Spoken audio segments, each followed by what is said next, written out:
Hello, everybody, and welcome to week one of marketing, MGMT 1310. Let me just get my little pen here. Let's see if I can get, oh, there we go. Okay, so, okay, week one. I'm going to try to do 3 videos this week. Firstly, this agenda video, and then another one for chapter 1, and then another one for chapter 2. But because this is the first class, I have some other material that I'm going to go over with you first before we kind of jump into things. So first thing that I want to bring to your attention is in the springtime, so in May and June, there's an additional course that students can take. It's a non-academic course, and it's this work practicum. And the work practicum is where the student goes out and works for an employer for no pay for a 4-week period. And then at the end of the period, the employer does an evaluation, and the students are recognized for that.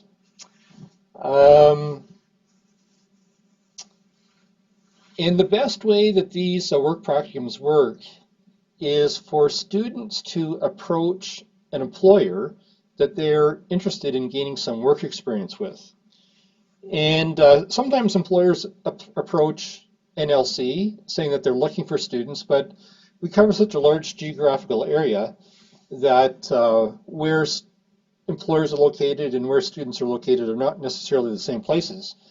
And if students approach the employer expressing interest in doing a work practicum with them, employers often like that because it shows initiative on the part of the students. And so it gives employers a favorable impression of the student.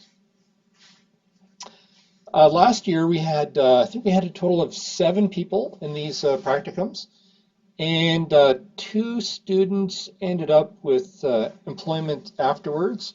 One student had a summer job after the end of May, and the other one ended up with a part-time job. She was going back to school in the fall, and she was looking for some part-time employment when she went back to school, and her employer, or her host organization, offered her part-time employment. So some employers use this work practicum as a way to kind of test drive students as a candidate for as a potential employee. So it's a good experience. Okay, so ideally, if you're interested in this, you might start looking for a potential host organization starting soon, because we have to have the paperwork in place. I think it's I think it's in April sometime, and then the practicum starts early May, and then it runs for 4 weeks. And once the student finds an interested host organization, then NLC puts together this 3-way agreement between the host organization, the student, and NLC. And in this coming year, I'm going to be looking after this from NLC's perspective. So if you're interested and you find an organization that's interested in hosting you, let me know and we'll kind of work on getting the paperwork together. Okay, so off we go to marketing. So this course, this is the first time that NLC has delivered the marketing course asynchronously. And because this is the first time we've done it asynchronously, I will not be surprised, and you should not be surprised if we encounter a few minor glitches along the way. Some of these students took micro last term asynchronously, and I know some students found a few challenges here and there. So I won't be surprised if we experience the same thing this term, especially because the textbook we're using this term is through a different publisher than the one we used in economics last term. And so the website works a little bit differently. And anyways, if we encounter any challenges, I'm sure we'll overcome them, but I won't be surprised if we have a few. Okay, so the publisher this term is McGraw-Hill Ryerson. and you can log into their website at this address here. So this address is also in Moodle, up towards the top of Moodle. Um, and this is the course name, MGMT 01301516T2. And I have to admit, I set the course up in the publisher's website last spring, and I made a typing error in the name of the course. So the official course code is MGMT 1310, but the course code on the publisher's website is MGMT 1030. So there's a bit of a typo there, but anyways, you can still get in. So you should have a code in your book that allows you to log into the website at this address. And this publisher is McGraw-Hill. The textbook we used for micro last term was Pearson. And I know that some students had some difficulties logging into the Pearson website because some kind of incompatibility with the settings on their particular computer and the website. So I don't know if any students are going to experience that this term. The way around it with the Pearson site was to turn off your pop-up blockers. I don't know if you'll have any problems with the McGraw-Hill site. You might. And I have to admit offhand, I don't know how to turn off the pop-up blockers. It kind of varies by machine. But anyways, if you have challenges, let me know, or contact the publisher's website, and they usually have a good helpline that can help students through these little challenges. Okay, so just like microeconomics, we have a lot of regular assignments on the publisher's website. So I know that this term, most of the students are returning students. You were either full-time students last term, or maybe you were part-time students last term, and I know that most of the students are going to be familiar with using the publisher's website. But I also know that we have some new students starting in January, and you might not be familiar with navigating these publisher websites. So it might just take a little bit of time to figure out how to do that. I would encourage you, when you log into the McGraw-Hill site, I would encourage you to explore the site, see all the different kind of features that are available. The book is available there. They have some practice exercises. We have some weekly assignments, these Learn Smart activities. We have some quizzes there. So you do want to become familiar with how the site works.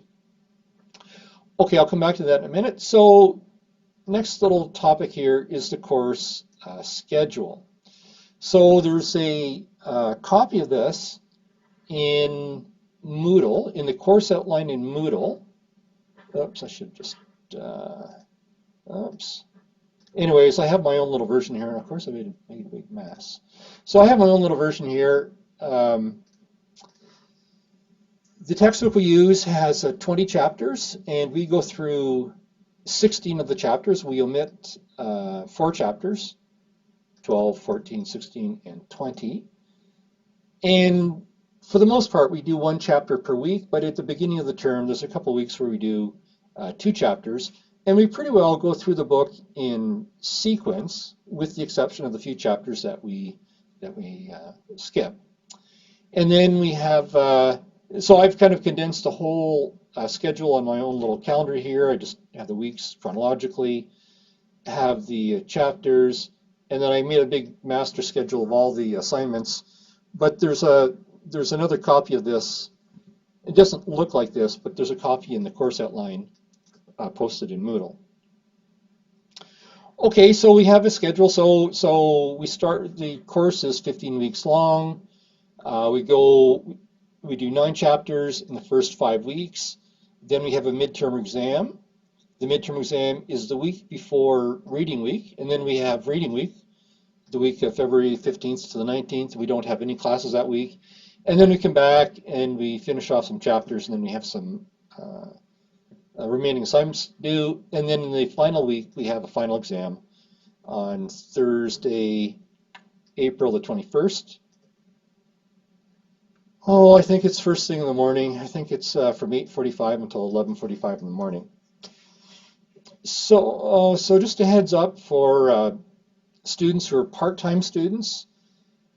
We know that we have a number of part-time students in the class, and the reason you're part-time is probably because you're working during the day. And so to the extent that we can, we'll try to accommodate the exams, the midterm, and the final for an evening time slot, probably starting at 6 o'clock. But for the rest of the students, I suspect you would prefer to have the morning time slot just because it'll fit better into your schedule. Okay. I'm just going to go over an overview of the assignments next.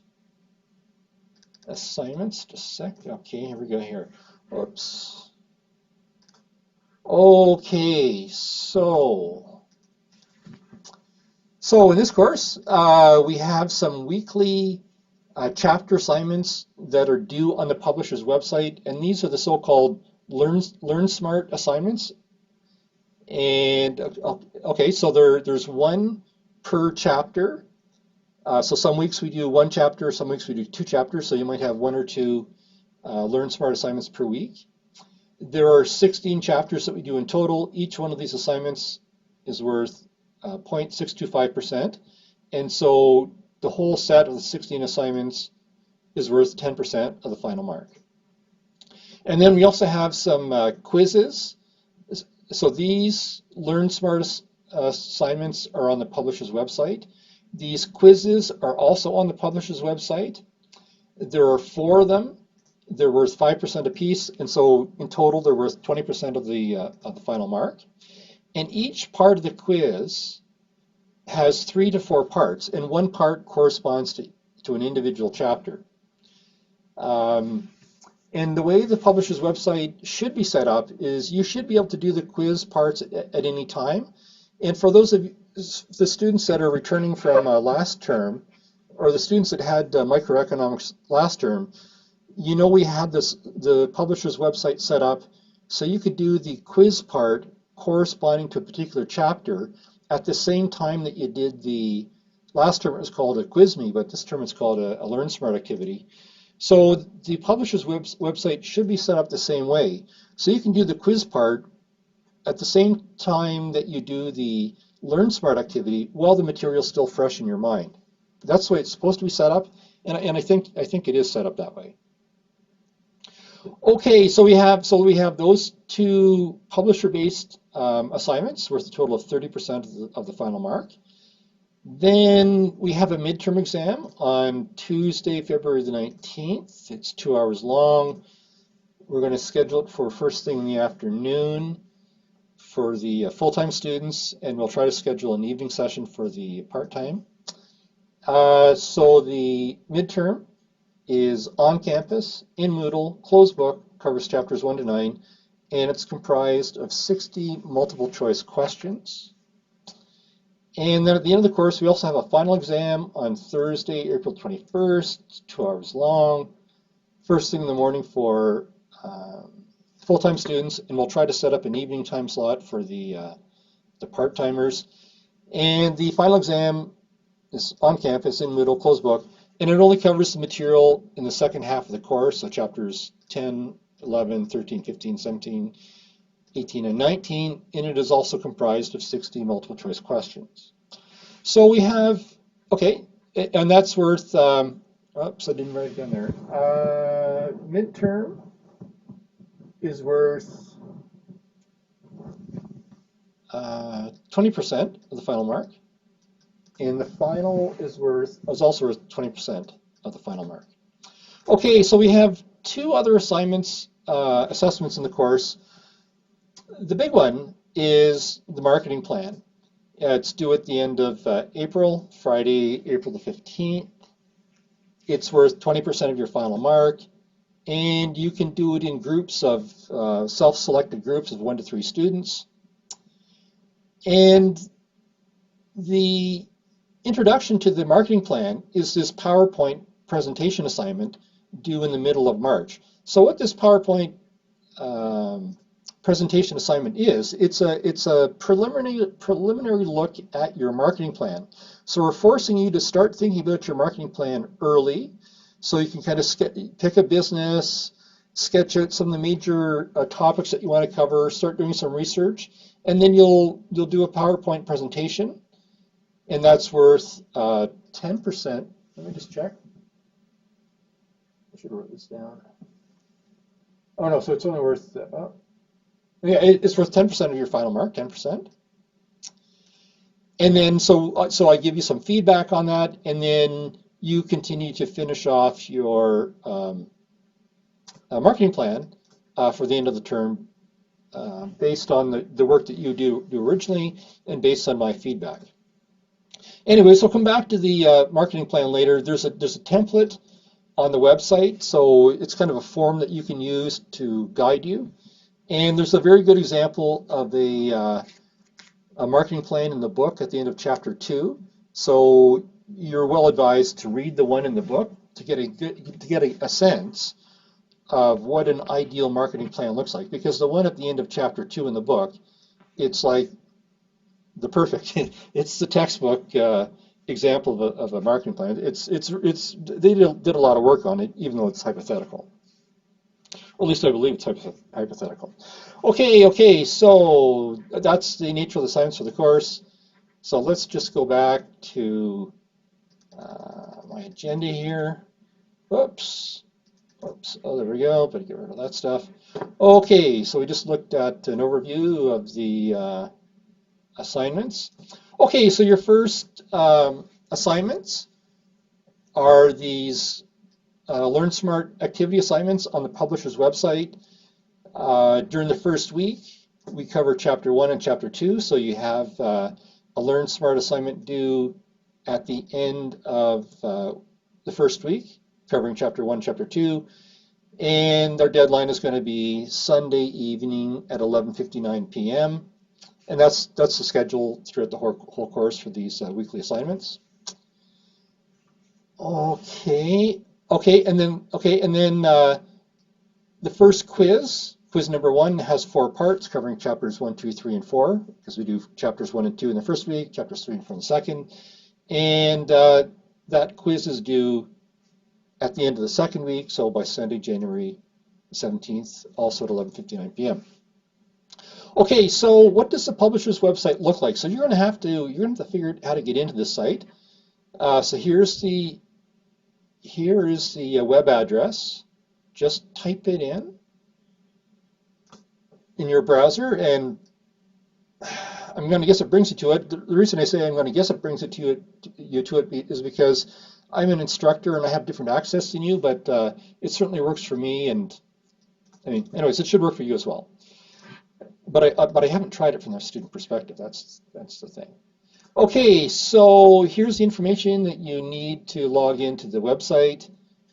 Here's the web address. Here's the section name for the course, and of course it has a little mistake in it, but it doesn't matter. Oh, here's the address for the course. Anyways, give it a try. And then once you get into the website, you should have a page that looks something like this. So this is a list of all the WorkSmart activities and the quizzes for the course, and it's all in one schedule. It's all in one list. So when you want to do the Learn Smart activity for Chapter 1, you should just be able to click here, and it should bring you in. When you want to go for number 2, you do there. When you want to do the quiz part for Chapter 1, so it's Part A, you should just be able to double click here, and it should bring you in there. So for all these quiz parts, for all the quiz parts in the course, each quiz part is comprised of 20 questions, with the exception of Chapter 13. And in Chapter 13, there are 40 questions. Otherwise, they're all comprised of 20 each. And in these Learn Smart activities, where you want to go is you want to go to the practice activities.